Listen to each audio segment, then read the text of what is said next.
بسم الله الرحمن الرحيم.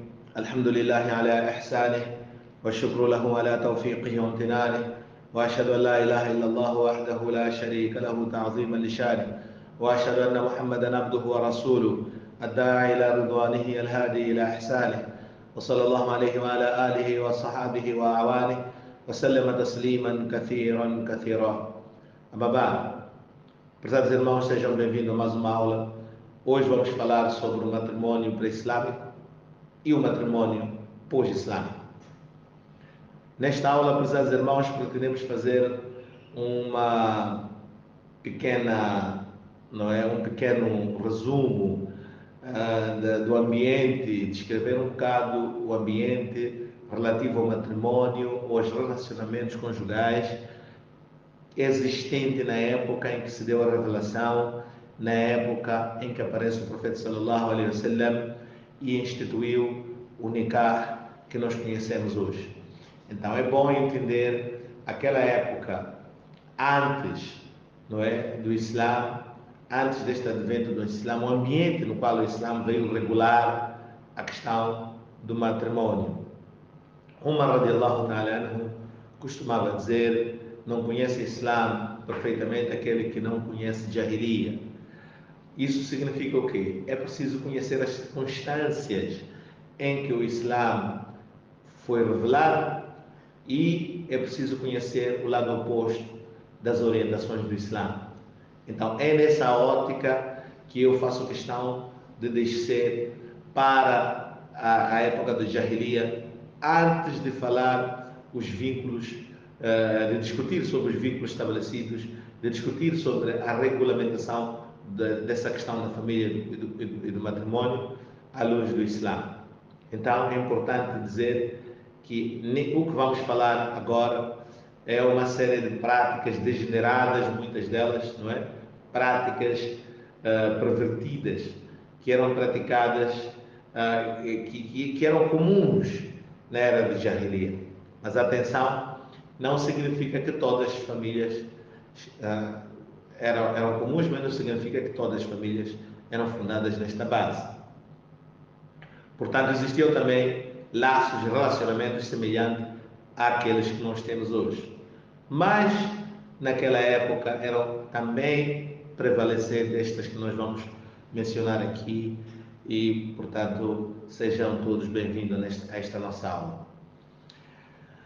O matrimônio pré-islâmico versus matrimônio pós-islâmico. Então, a última modalidade de matrimônio que vamos falar é o atual, que é este que nós hoje chamamos de nikah. No entanto, para começar, vamos falar das uniões livres ou a filiação fora do matrimônio.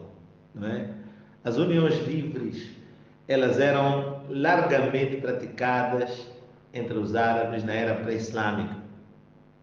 Uniões livres significam uniões onde as pessoas não se responsabilizavam uma com a outra, onde homens usavam as mulheres para seus prazeres sexuais, sem que isso resulte de um vínculo matrimonial, não havia nenhum acordo, E isso prejudicava principalmente as mulheres e depois os rebentos ou as crianças e os filhos, que ficavam prejudicadas deste relacionamento, desta filiação ou desta procriação irresponsável, sem se assumir a responsabilidade.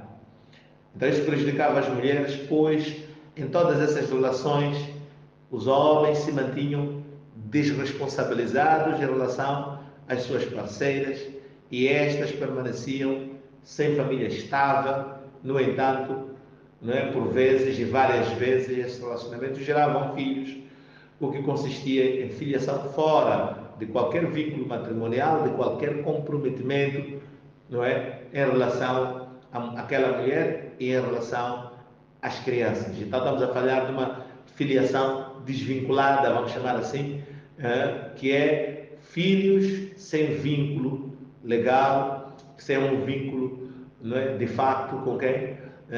Com os seus pais, porque não havia nenhum comprometimento nestes relacionamentos.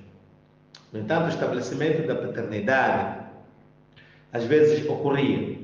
Existiam outros métodos que eram adotados existiam certos métodos adotados para se estabelecer a filiação em algumas vezes, e quando isso acontecia, o método e a forma que se adotava para estabelecer essa filiação era aleatória ou arbitrária.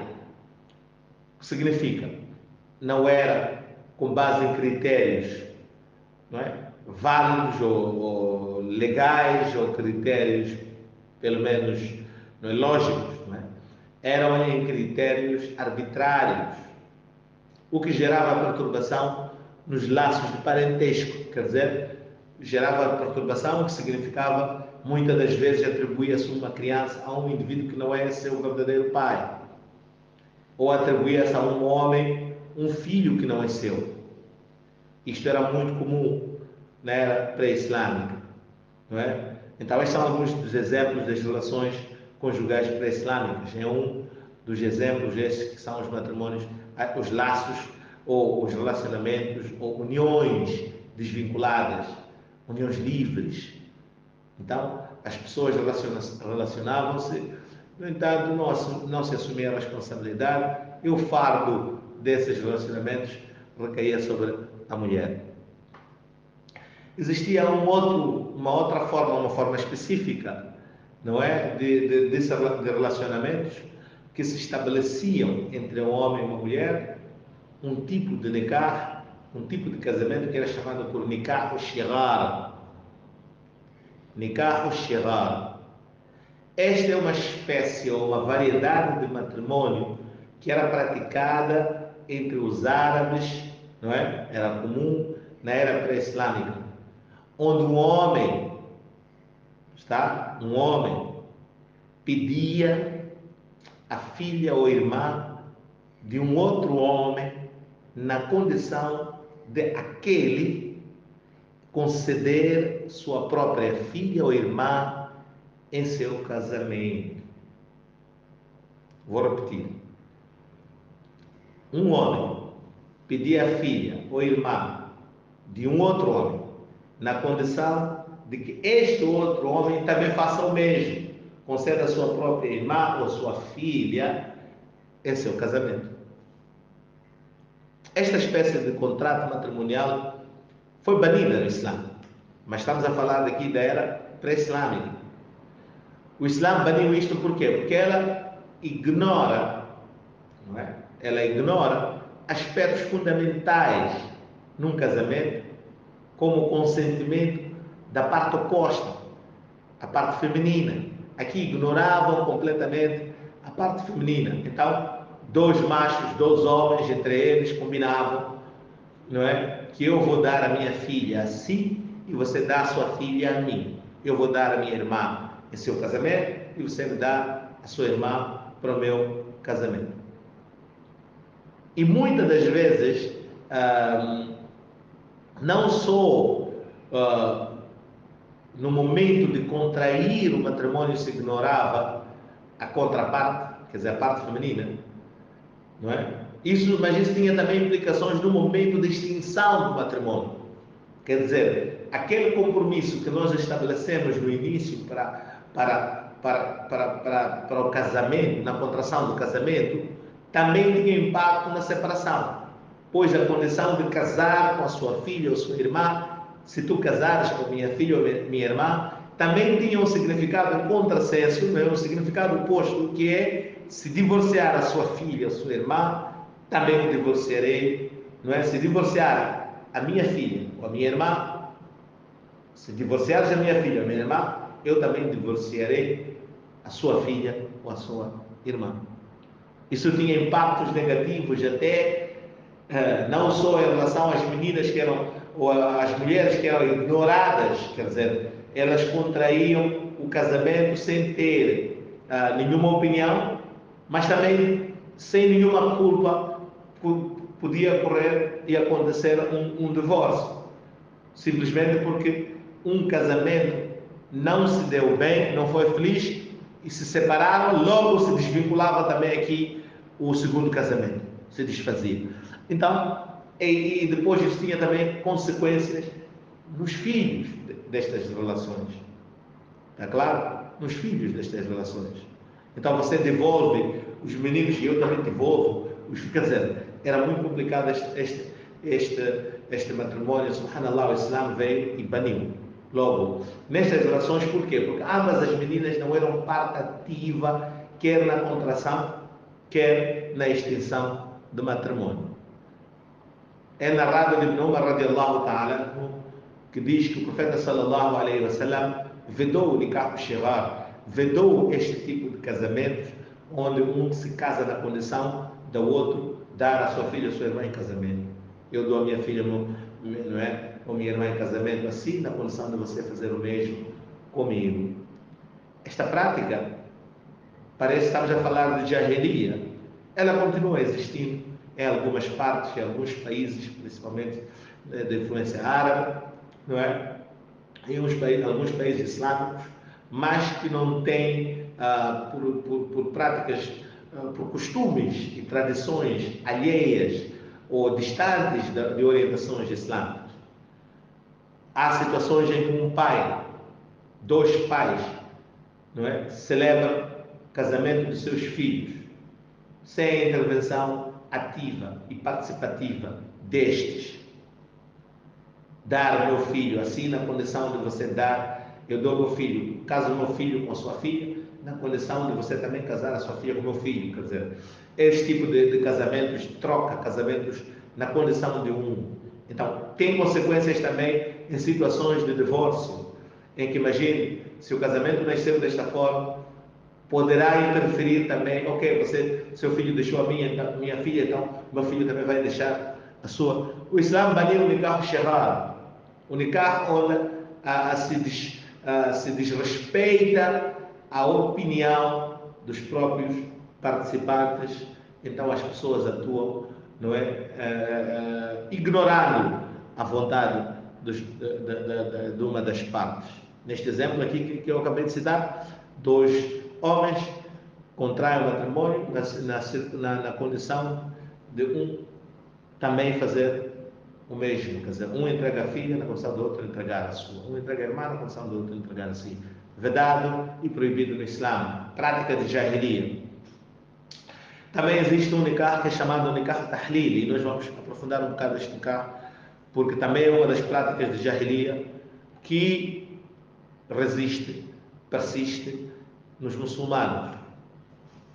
E vamos perceber porquê. Nikah tahlil, que é chamado casamento, eu chamo de casamento meramente licitador. É um casamento, vamos lá, é um casamento instrumental, chamo assim. É um casamento tido como expediente apenas, um mero expediente, está? E não é real, não é um casamento real, duradouro, com propósitos, com finalidade duradoura, está claro? É um casamento instrumental e não real, onde o homem, vamos chamar aqui homem B, se casa com uma mulher que está impedida de contrair novo matrimônio com o homem A. Vou repetir esta parte. Um homem B se casa com uma mulher que está impedida de contrair novo matrimônio com o homem A. Significa que já esteve casada com o homem A e está proibida de voltar a se casar com ele. Por quê? De quem ele obteve um divórcio. Ele teve um divórcio irrevogável, quer dizer, recebeu ou foi concedido o terceiro talaq através daquele homem A. Então, por que isso acontece? Este matrimônio é realizado entre homem B com esta mulher, não é? É realizado com o objetivo único de torná-la, isto é, tornar aquela mulher novamente apta ou compatível ou lícita para o seu primeiro esposo, o homem A, e se casar novamente com ele depois deste segundo a ter divorciado, depois do homem B a ter divorciado. Está claro? Então pode repetir o áudio para perceber melhor, mas vamos ver aqui com os exemplos. Uqba ibn Amr, radiallahu ta'ala, narra que o mensageiro de Allah, sallallahu alaihi wasallam, disse: posso informar-vos sobre o miserável e imoral? Seus companheiros responderam dizendo: claro que sim, o mensageiro de Allah, sallallahu alaihi wasallam. Ele disse, é o licitador de matrimônios. Allah amaldiçoou o licitador e o beneficiário da licitação. Hadith relatado por Ibn Majah. O que significa isso? La'ana Allah al-muhallil. Al-muhallil, Allah amaldiçoou aquele indivíduo que contrai matrimônio expediente, matrimônio meramente licitador, um matrimônio cuja finalidade não é instituir, não é criar família, é apenas tornar aquela mulher lícita para um casamento, para se casar com alguém com quem ela já estava vedada por ter recebido o terceiro talaq, que é irrevogável. Então Allah amaldiçoou este indivíduo que faz isso, mas também amaldiçoou o beneficiário, aquele homem por ter consentido e se calhar ser beneficiário e ter preparado e orquestrado, assim como a mulher também, todo o trio aqui está amaldiçoado. Sabe-se que depois da ocorrência do terceiro talaq, vamos lá contextualizar isso. Depois da ocorrência do terceiro talaq, as partes tornam-se impedidas entre si de voltarem a contrair um novo matrimônio. Isso está estabelecido no Sharia. Agora, salva-se a mulher se case com outra pessoa e essa segunda relação termine por via de um divórcio, ou termine naturalmente, não é? Por talaq, por morte, não é? Do marido, termine aquele divórcio, aquele casamento. Ao fim da segunda relação, também cessa o impedimento que existia, que foi gerado pelo terceiro talaq do primeiro homem. Então aquele impedimento também desaparece. O que significa? Este homem já poderá voltar a contrair novamente matrimônio com essa mulher que já foi sua esposa no passado e receberá na altura o terceiro talaq. Então, depois do seu segundo casamento, o segundo divórcio, ela pode voltar para o seu primeiro casamento. É nesta situação em que depois de receber o terceiro talaq e que é irrevogável, tá? Vezes há em que ambas as partes pretendem se reconciliar, mesmo assim.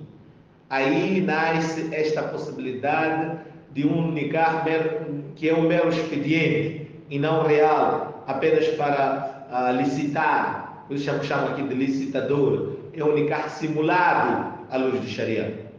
À luz do Sharia, esse nikah é apenas uma simulação.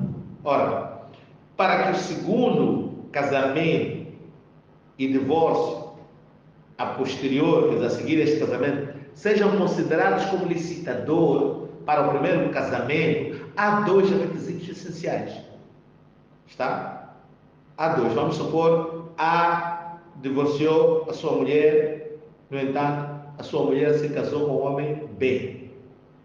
Então, há requisitos neste casamento para que ele, depois do divórcio, não é?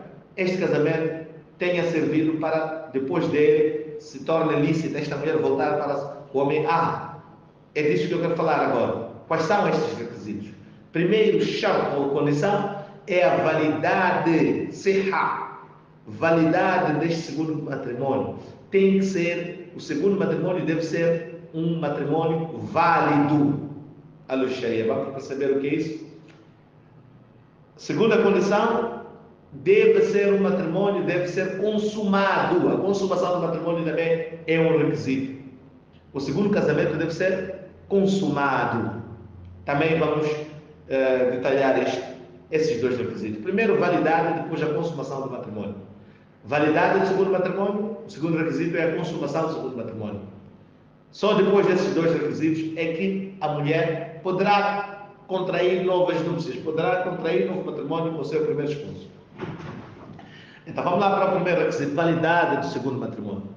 Quanto ao casamento licitador, o primeiro vício constante nesse ato, estamos a falar daquela prática que vimos lá, nikah tahlil, ou chamam de halala, ele só padece de um vício. O primeiro vício qual é?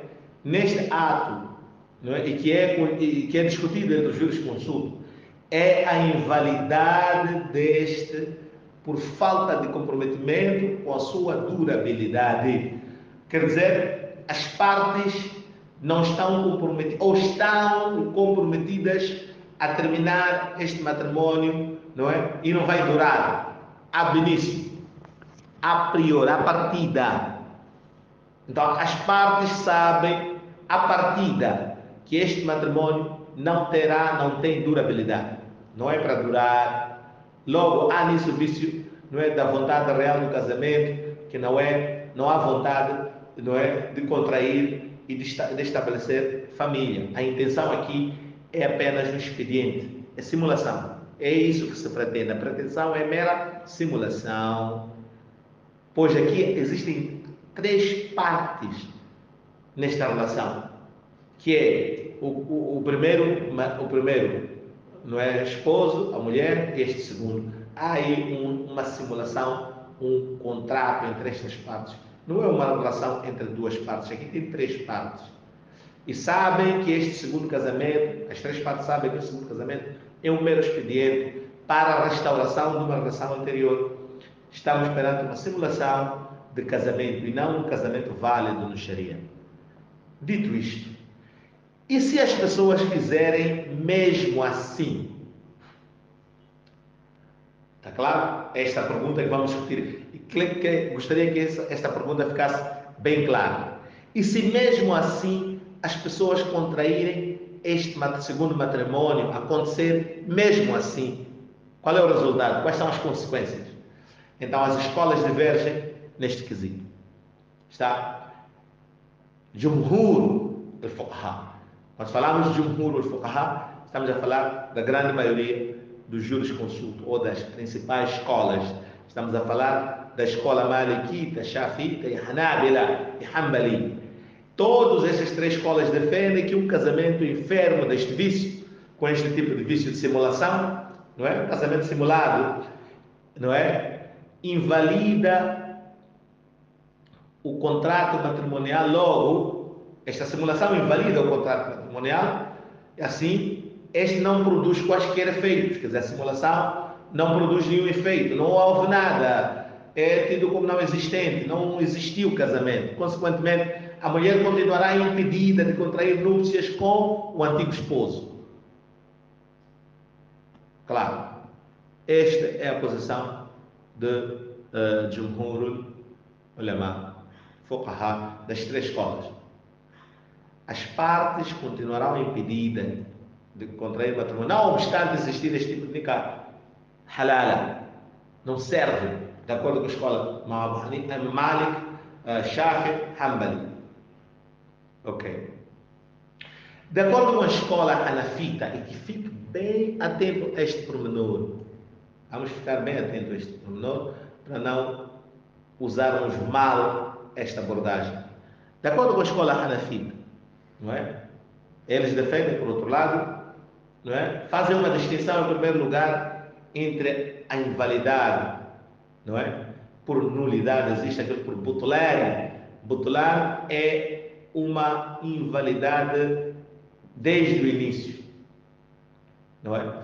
E existe uma que é façada, não é? Por façada, que é aquilo que no direito chamam de por anulabilidade, que é as partes devem cancelar, não é? As partes devem cancelar, mas no entanto, enquanto que o butulan é que não está nulo desde o início, não existiu nada. Então a invalidade tem esses dois tipos, essas duas variantes, butulan ou façada. Então batil significa desde o início não houve nada, é tido como não existente. Isso é diferente daquilo que é fácil. Fácil é anulável, deve ser anulado. As partes são exigidas a anular, a invalidar o casamento. No entanto, se não fizerem e continuarem a viver juntas, ela produz efeitos. Logo, a filiação se estabelece, aquela criança será filha deste indivíduo, não obstante existir este vício neste casamento, neste casamento. Então, esta é a distinção que a escola do Imam Abu Hanifa faz. Assim, este vício de vontade existente aqui num casamento não é simulado, produz efeitos na escola de Imam Abu Hanifa, tornando a mulher apta para se casar com o primeiro marido, ainda que, não é? Ainda que, não é? Não obstante o facto do segundo casamento ser viciado, ainda que este seja viciado, pecaminoso, não é? E como consta do hadith, não é? Do profeta sallallahu alaihi wasallam, amaldiçoado à luz do Sharia. No entanto, existe uma diferença fundamental de princípios no entendimento de Imam Abu Hanifa, que o facto de algo ser pecaminoso não significa que não produza efeitos. Enquanto que os Jumhur, o Fuqaha, as três escolas, dizem que sim, produz. Existe uma diferença clássica, por exemplo, na escola de Imam Abu Hanifa, de um indivíduo que está, por exemplo, na viagem. Ele está numa viagem para praticar um crime. Ele viaja de uma cidade para outra e vai lá para praticar um crime. Um grupo de ladrões, por exemplo, vão praticar um roubo, um assalto. No entanto, querem fazer salário. Eles não perdem o seu salário. Eles vão fazer quantos rakaats? 2 podem beneficiar-se da redução ou não? Está? Então, o Imam Abu Hanifa novamente diz que não. Eles fazem 2. As outras escolas dizem que não, essa rukhsa, essa abertura de Sharia não é nunca para um pecador, não é para uma pessoa que está nessas circunstâncias, então não. Então, talvez essa diferença é clássica, é uma diferença que vamos encontrar e que produz várias diferenças em Masail, não é? Nas questões júris islâmicas, não é? Naquilo que nós chamamos de conclusões ou disposições legais, vai produzir diferença, não é? Com base nesta diferença de princípios, está claro? Então, a escola de Imam Abu Hanifa, voltando para o nosso caso concreto aqui, não obstante o facto desse casamento ter ocorrido com um vício, que é a simulação, neste caso, deste casamento, mas, no entanto, as pessoas, apesar de estarem amaldiçoadas por fazerem isso, não é? Se eles continuarem ou se houver um divórcio dali, então, este produz efeitos, sim, esta mulher poderá voltar para aquele que é o seu primeiro casamento, poderá se tornar lícita para o primeiro marido. É narrado de Uqba ibn Amr radiallahu ta'ala anhu, que o mensageiro de Allah sallallahu alaihi wa sallam disse, repito o hadith, posso informar-vos sobre o miserável, o imoral? Seus companheiros responderam dizendo, claro que sim, o mensageiro de Allah. O profeta sallallahu alaihi wa sallam disse, é o licitador de matrimônios. Allah amaldiçoou o licitador e o beneficiário da licitação do matrimônio, relatado por Ibn Majah. Então, esse hadith é relatado por Ibn Majah. A luz de Imam Abu Hanifa defende que este hadith fala apenas sobre, não refere à validade, mas sim refere à imoralidade do ato. Por isso é que é miserável e imoral aquele indivíduo que pratica isso. Mas não significa que isso não produz efeitos. Este entendimento da escola de Imam Abu Hanifa. As outras três escolas dizem que não produz efeitos, é nulo este casamento simulado, portanto, não é possível a pessoa depois contrair matrimônio. Este é o primeiro, estávamos a falar aqui do primeiro requisito em relação de validade deste segundo casamento, que era a primeira condição. Segunda condição, consumação do segundo casamento. O segundo casamento que foi feito, não é? Ele deve ser consumado. Este é o segundo requisito. Não há quaisquer divergência entre as jurisconsultas, não é? Não é neste quesito aqui. Tanto a escola de Imam Abu Hanifa, Imam Malik, Ahmad bin Hanbal, Imam Shafi'i, são unânimes de que sim, um casamento, não é? O segundo casamento deve ser consumado para que se torne licitador daquele primeiro que já estava divorciado. Todos entendem assim. Para que o segundo casamento seja licitador entre as partes do primeiro casamento, é necessário que este segundo casamento seja consumado com uma cópula, não é? São relações sexuais, não é? Deve ocorrer a cópula, não sendo bastante para dar licitação, uma mera possibilidade. A mera possibilidade existe aquilo que os fuqaha chamam de ocorrência de khalwatu sahiha, onde o homem e a mulher se isolam, cria essa possibilidade, a mera possibilidade de coabitação, onde as pessoas estão sozinhas, já houve ali mera possibilidade de coabitação. Isso é considerado, por exemplo, em questões de mahar. Está a ver? Nas questões de mahar é uma questão que também vamos discutir mais à frente. A mera possibilidade é tomada como um requisito válido para a obrigação do mahar, mas vamos ver isso, não é? É sede própria. Mas, na questão de consumação do segundo matrimônio, a mera possibilidade de coabitação não é suficiente. É preciso que haja, de facto, a cópula. Aisha radiallahu ta'ala anha conta que quando Rifa'a al-Qurazi radiallahu ta'ala anhu, um sahabi, se divorciou de sua esposa, ele a concedeu um divórcio definitivo e revogável, estamos a falar do terceiro talaq, depois do qual ela se casou, contraiu um novo matrimônio com Abdullah bin Zubair radiallahu ta'ala anhu. No entanto, nisso ela veio mais tarde, diante do profeta sallallahu alaihi wasallam, se queixar deste seu novo esposo, deste seu novo casamento, e dizendo que o seu novo esposo não era sexualmente fraco. Então o profeta sallallahu alaihi wasallam, ao ouvir isso, sorriu e disse: parece que pretendes voltar ao Rifa'a, não é? Então o profeta sallallahu alaihi wasallam depois disse o quê? Não faça isso, até que proves dele e ele prove de si. Está? Até que se consuma o matrimônio, de facto. Então, se isso não acontecer, não é possível voltar-se para o seu primeiro matrimônio. É preciso, vai se divorciar, há várias formas de se chegar ao divórcio, mas depois de consumado o segundo casamento.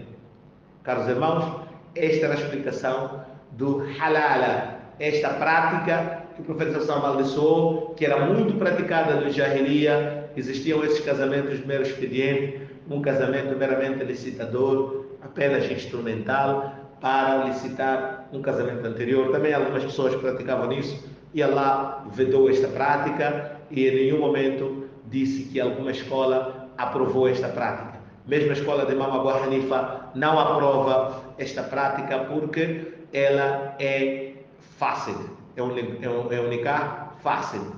Nikah tahlil. Que fique claro isto. Pode repetir a aula para perceber melhor todos os contornos deste capítulo. No entanto, vamos falar também de outro tipo de nikah que é chamado casamento mero desfrute, chama assim, mut'a. Nikah al-mut'a. É um casamento temporário onde um homem se casa com uma mulher para um período certo. Está claro? Desde o início tem prazo o casamento. Fixa-se até um período certo, que pode ser um dia, pode ser uma semana, pode ser um mês, pode ser um ano, etc, etc. É um casamento com finalidade apenas de fruir da parceira e nunca de com ela criar família. Então há um contrato, há um acto, um acordo entre as partes, mas peca por falta do requisito de durabilidade. Ele não dura para sempre. Está? É um casamento que visa durar um mês, 2 meses, um ano ou um certo período de tempo. É um casamento que incorpora um contrato, mas um prazo. Incorpora no contrato um prazo. Está? Tem também um valor de dote, amarra, mas o casamento tem prazo. O que não existe, no entanto, neste casamento, não nasce dessa relação, era assim que praticava no Jahiliya, a relação não produzia efeitos por exemplo, deveres de prestação de alimentos, estamos a falar de nafaqa, então a pessoa não tinha a obrigação de dar nafaqa, que é sustentar esta sua esposa, se não for o dote que ele dava, paga o mahar, e com base nisto era o único valor que pagava e podia viver e coabitar com ela. Então, nem se estabelece o instituto de sucessão, por exemplo, entre as partes, em caso de haver criança ou mesmo ela, morte, ninguém herdava do outro. Ali ibn Abi Talib, radiallahu ta'ala anhu, na área do profeta sallallahu alaihi wasallam, vedou mut'a. Está relatado no Bukhari. Esta forma de relacionamento é vedada no Islã, pois ela viola aquilo que é o propósito e a finalidade de um casamento, que é a constituição de família, não é? Que deve existir com um casamento duradouro. Está claro que visa ser para sempre. Allah subhanahu wa ta'ala, o Altíssimo, disse: e entre os seus sinais consta o de haver-vos criado parceiras da vossa espécie a fim de encontrardes sossego, e nutriu entre vós o amor e a compaixão. Sem dúvidas, há nesses sinais para aquele povo que reflete. Isto relatado no Surat Rum. Allah diz ainda no Surat Nahl, versículo 72. E Allah instituiu para vocês esposas dentre vós mesmos, e instituiu para vós, a partir de vossas esposas, filhos e netos. Então, esta filiação, a partir do casamento, e esta relação de filhos e o matrimônio, e o princípio da durabilidade do casamento, são aspectos essenciais num casamento para a sua validade. Logo, um casamento com prazo peca por falta deste requisito essencial. Portanto, a finalidade do casamento é constituir família e procriar. Não é apenas o desfrute sexual, dito de outro modo, o preenchimento das necessidades biológicas sexuais só se torna lícito mediante o comprometimento de constituir família e procriar, e nunca apenas por pretensão de satisfazer os prazeres carnais ou prazeres sexuais. Portanto, esta era mais uma prática degenerada da época do Jahiliya. Vamos ver outras piores. Nikahul Istibda', o casamento de mero uso.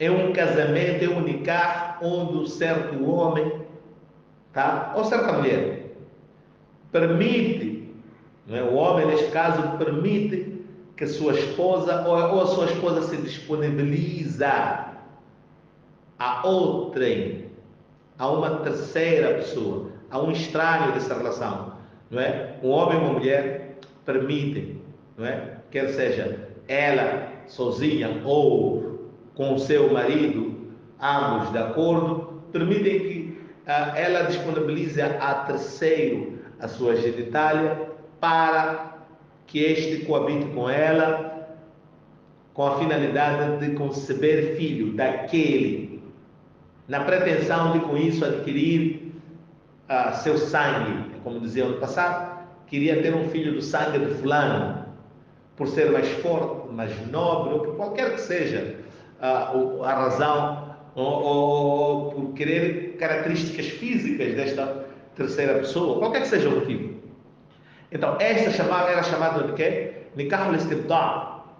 É um nikah onde apenas se usou, né, a genitália e os órgãos, digamos, de procriação produtivos ou procriadores da outra, não é? Da uma pessoa, não é? De uma pessoa,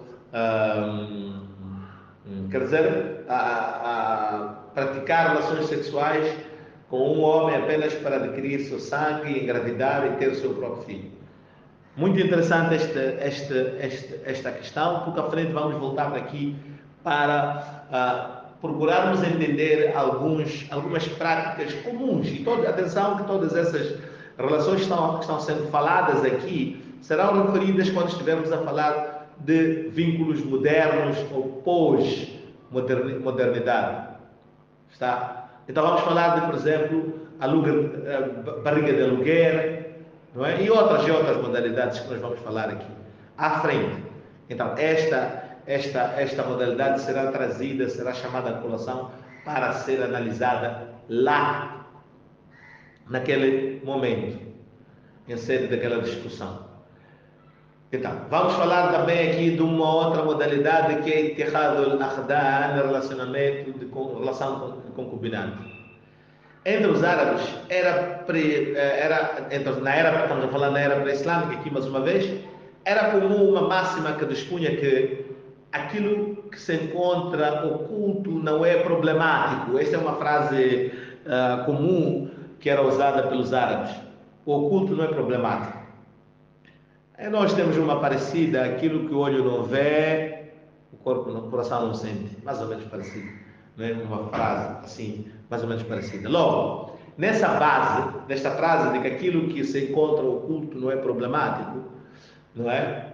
Os árabes na altura, muitos deles, não é? Já frisei logo no início que não são todos, mas era predominante isso, que eles apenas se preocupavam em manter boas aparências, consentindo, por exemplo, a adoção de concubinas, estás a ver? Desde que isso se mantivesse no oculto. No entanto, Allah subhanahu wa ta'ala vedou esta prática, não é? E Allah subhanahu wa ta'ala disse: وَلَا مُتَّخِذَاتِ الْأَخْدَانِ, e não as tomeis em concubinato. Surah An-Nisa, versículo número 25. Então, isso também foi vedado no Islã. Era uma prática comum no Jahiliya, mas que foi vedado no Islã. Outra ishtiraku rahat. Isto era, na verdade, relacionamentos degenerados. Havia entre os árabes na altura, na era pré-islâmica, uma forma pervertida e degenerada de se relacionar, onde um grupo de homens, não é, se envolviam, um grupo de homens que podia ir até 10, como vem nos shurahats, se envolviam sexualmente em simultâneo, não é, com uma única mulher. No entanto, nessas relações havia sempre a possibilidade de uma certa concepção, ou havia, não é, havia sempre então havia sempre aí um acordo antes, não é, de que se ela concebesse nesta forma de relacionamento sexual, então a ela seria atribuído, aliás, a ela caberia atribuir, ela tinha essa possibilidade de atribuir a paternidade a qualquer um deles. Esta modalidade era mais predominante com mulheres escravas. Então, os árabes, naquela altura existia esta prática nos árabes pré-islâmicos, não é? Com escravas. Uma outra variante destes relacionamentos também, não é, degenerados, prevalecia na era pré-islâmica, era uma relação que se estabelecia também com mulheres, não é, mulheres prostitutas, mulheres de má vida, não é? Então, estes relacionamentos se estabeleciam onde, não é, entre uma mulher com vários homens. No entanto, com uma forma de gerir estes relacionamentos, a mulher punha sinal para aceitar e permitir um de cada vez, punha uma bandeira fora da sua casa para sinalizar que neste momento a pessoa estaria ocupada, e os outros apareciam quando ela estivesse livre. Aí eles entravam, também coabitavam com a mesma pessoa. Então, esta era uma variante daquela que nós vimos lá atrás, desta prática, aquela atrás que nós vimos, que era muito predominante entre escravas, mulheres escravas. Também vimos aqui esta outra variante. Porém, nestas formas de se relacionarem, não é? Se ela engravidasse, depois concebesse um filho, não é, uma filha, eram convocados todos os homens que com ela haviam coabitado, e no entanto chamavam o homem que chamavam de al-qaif, qaif ou al-qafa. Qafa são homens experientes que tinham expertise ou experiência em ler traços fisionômicos, está, entre as pessoas, e estabelecer, atribuir a paternidade a um deles. Então, era este critério que eles adotavam para atribuir paternidade em alguns casos. Noutros casos apenas eram relações desvinculadas, como vimos lá em cima. Então, as uniões irresponsáveis, uniões que nós chamamos fora do matrimônio, ou uniões livres, não é? Uniões não responsabilizadas, eram práticas comuns na era do Jahiliya, e no entanto o Islã veio e baniu estas. No entanto, deixou continuar uma modalidade que é aquela que nós conhecemos hoje, que também existia entre os árabes na era pré-islâmica, que são as uniões vinculadas ou responsáveis, é assim que eu chamo, que é a modalidade atual do nikah. Na modalidade atual do nikah, um homem interessado, na altura, como ele fazia? Submetia o seu pedido ao responsável ou tutor de certa mulher para contrair matrimônio com ela, mediante o pagamento de um dote em favor da mulher. Está claro? Então, esta era uma prática que existia. Então, o homem ia submeter um pedido ao tutor ou responsável de uma mulher para contrair matrimônio com a sua filha ou com a sua tutelada, não é? com esta menina, com esta mulher, e, no entanto, ouvida a mulher, claro, ouvida a mulher, e ela fixava o mar e recebia este dote ela receber este dote em seu favor. Portanto, este é um nikah que é chamado nikah na Leão, o nosso nikah, que é o nikah existente nos dias de hoje. Esta modalidade foi, no entanto, validada no Islã com as suas diferentes variantes. Nós vamos discutir isso. Quer dizer, pode variar a forma, a pessoa que vai, a quem se mete o pedido. Vezes há em que o pedido não deve ser submetido senão ao seu responsável. É preciso que o responsável esteja, mas há circunstâncias em que o pedido pode ser submetido diretamente à mulher, e por aí em diante. Então tem umas variantes que já, este é o nosso nikah da atualidade e que vamos falar sobre ele, é objeto de todo este capítulo que nós estamos a falar aqui, os laços de família. Então, havemos de conhecer este aqui em pormenores. Esta modalidade foi, no entanto, validada no Islã, com as suas diferentes variantes, mas mantendo a sua característica essencial. Qual é a característica essencial deste modelo, desta forma de casar, desta forma de estabelecer laços matrimoniais?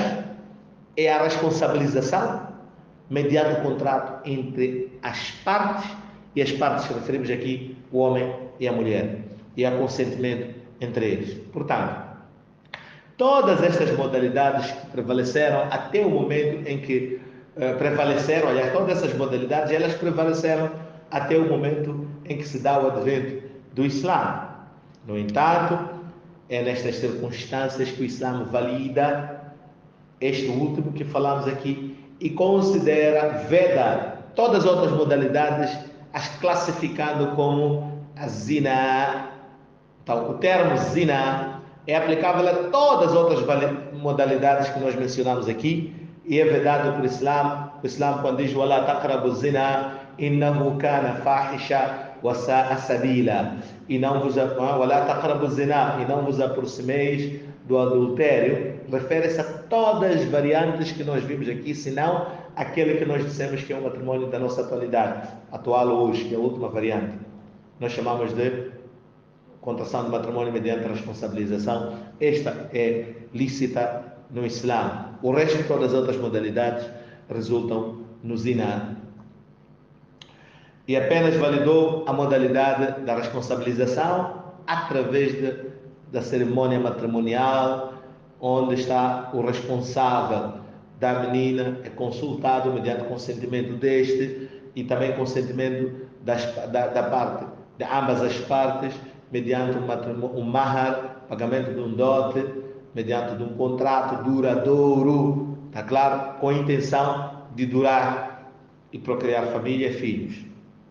A natureza dos contratos do matrimônio, neste ato contratual, serão discutidos em sede própria. Vamos falar depois da natureza, como se contrai o casamento, do início até o fim. Nós vamos falar sobre tudo.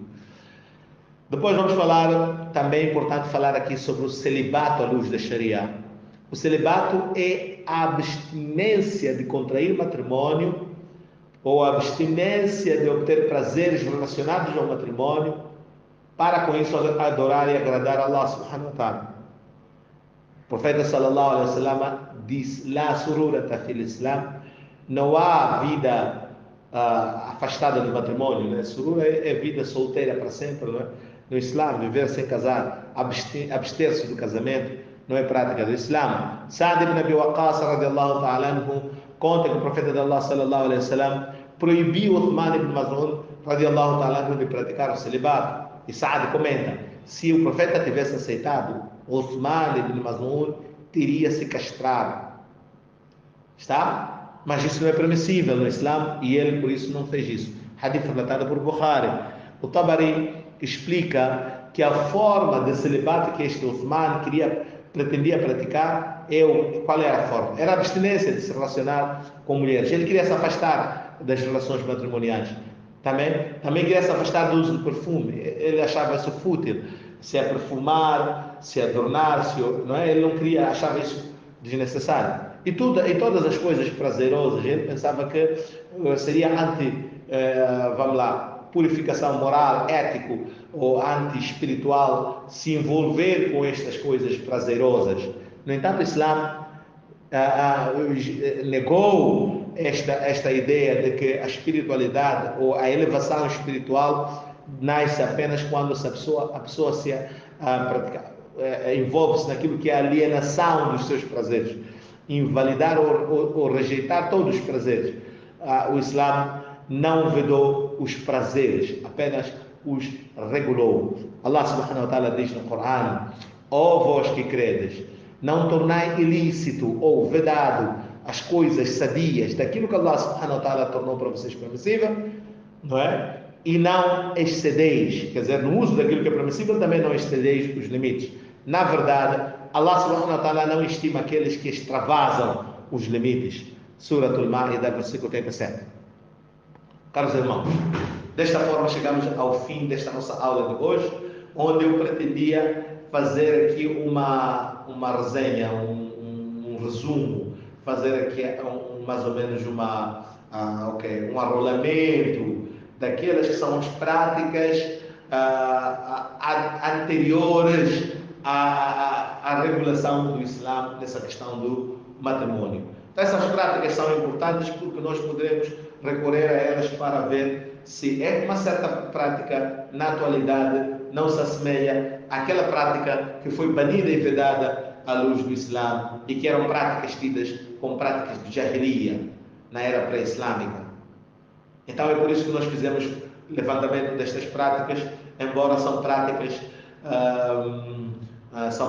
pervertidas, que não agradam de se ouvir, mas que são importantes para termos como referência daquilo que o Islã não é, daquilo que o Islã veio reformar, daquilo que o Islã veio invalidar e destruir, para que nós não possamos voltar a discutir estes aspectos dentro do Islã. Ainda há outras práticas que vamos falar, mas que deixamos também para serem discutidas em sede própria. Estamos a falar nos matrimônios do futuro ou dos tempos modernos, que nós vamos falar em sede própria, vamos ver qual é o verdadeiro título que vamos chamar a esta secção, mas lá vamos discutir outras práticas vedadas também à luz do Islã. Caros irmãos, chegado aqui, quero agradecer por estarem a receberem estas aulas. Há irmãos que partilham essas aulas, né, com os demais. Agradecer por isso e dizer que não é fácil, não tem sido fácil para mim produzir este material por várias ocupações e tarefas, mas que à medida do possível vou sempre tentando produzir, inshallah ta'ala. Wa akhiru da'wana alhamdulillahi rabbil alamin.